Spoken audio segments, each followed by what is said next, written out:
So here we are finally, Beverly Hills Cop 4, or as they are calling it, Beverly Hills Cop Axel F. Can we just agree now, as the internet as a whole, that Axel F as a subtitle is a really dumb name to have for the fourth movie? Why not just call it Beverly Hills Cop 4 or call it Beverly Hills Cop Axel Foley? No one in the scripting of the three movies has called him Axel F. It feels like they're trying to be cool with their character, still make it relevant, that they're not too old for this shit. Quoting Lethal Weapon 4 there. Yeah, that just really irritated me. But is the movie any good? Let's talk about it. Axel Foley returns to Beverly Hills after his daughter's life is threatened, including old pals John Taggart and Billy Rosewood working to uncover a conspiracy. We have the amazing cast. Obviously, as I mentioned, Eddie Murphy is still playing Axel Foley, Judge Reinhardt as Billy Rosewood, Kevin Bacon as Captain Grant, Joseph Gordon-Levitt as Deputy Bobby Abbott, or Sergeant Butters, if you want to compare what the characters are to the Lethal Weapon kind of franchise. John Aston's back as John Taggart. Bronson Pitchett as Serge, who might be my favorite character throughout.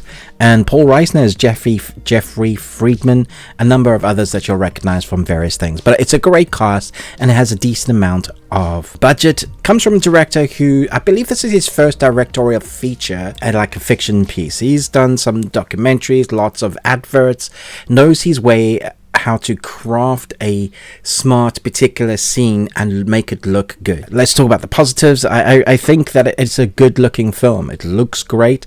The score from Lorne Balfe is excellent.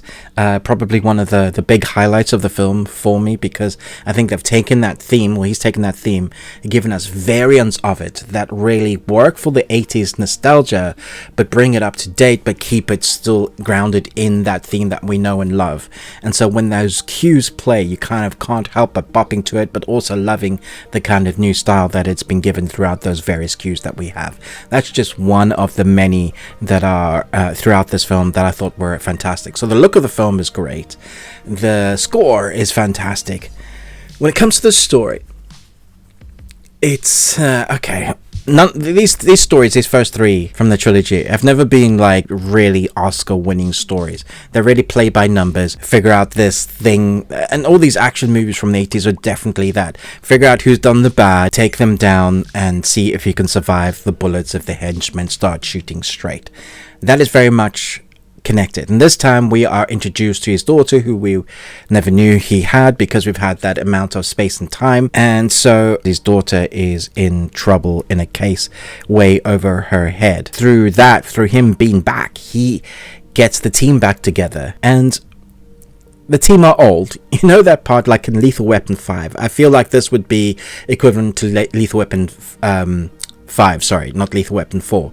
Like if after they went, we're not too old for the shit, they'd eventually be like, we're probably too old for this shit. Out of our three main characters, Eddie Murphy feels like he's the youngest. They've lived a lot of life. Their characters are almost ready to kind of put down the cop thing. Out of the trilogy that they've built their lives together beforehand, they are basically family. And so when someone calls and asks for help, that's what they do here. If you've seen the trailer, you'll know that there are a number of antagonists, and it's going to be so obvious to you who's the bad guy or bad guys from the get-go. Like you will call it. There will be no real surprises. But because we have Axel Foley, you probably are wanting that great one-liners and that comedy that was so great in Beverly Hills Cop 1 and 2. Unfortunately, where we had Eddie Murphy wanting his character to grow up in number 3, and which is why we had so little of that comedy, where they had a terrible script for Beverly Hills Cop 3, Eddie Murphy still carried that movie and made it watchable and quite fun,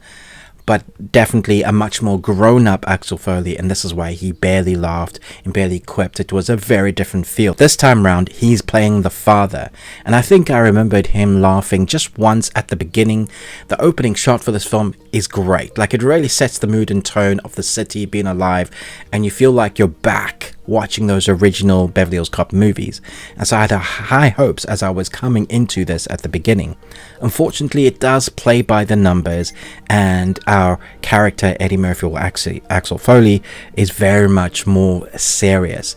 There's a few moments between the characters in combination, but really it's Eddie Murphy and Joseph Gordon-Levitt. When they're together, they have the most almost chemistry on screen, camaraderie between each other, even though Joseph Gordon-Levitt is again playing someone that's more serious than Eddie Murphy.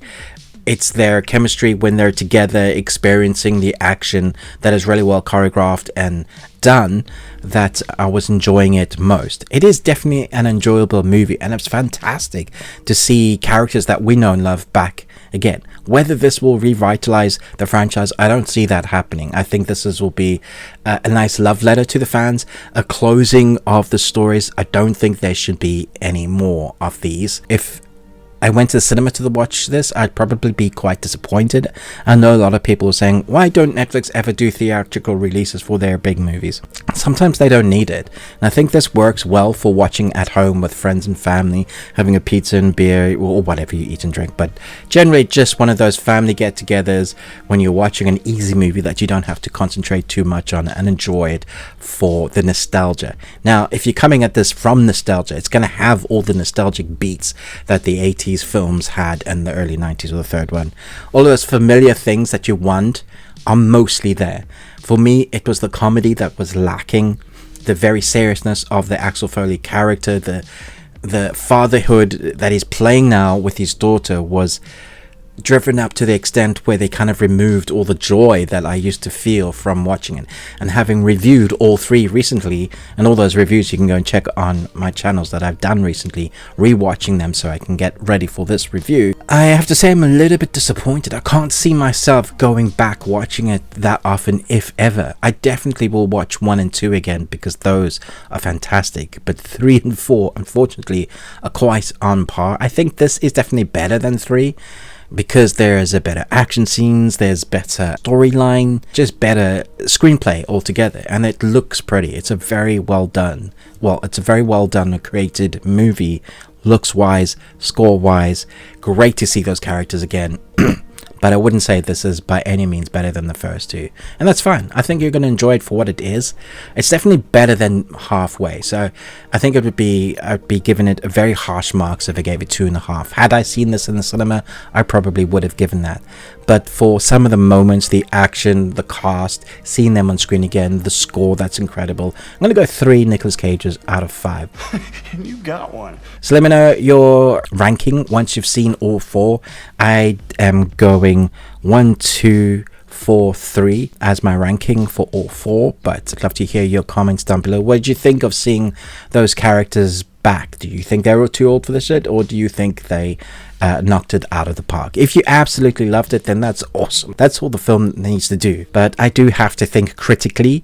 Sometimes that's hard not to do when you are a film critic. So you watch it a couple of times, which I've done. I've watched it the ones as a critic, and then I watched it again just to try and enjoy it for what it is. What I took away from this was great to see Eddie Murphy in this role. He puts it on like a glove. He fits it like a glove. But I really wanted more comedy. Loved Joseph Gordon-Levitt in this as Deputy Bobby Abbott. I thought he stole the movie sometimes, and the score was incredible. So a lot of love from it.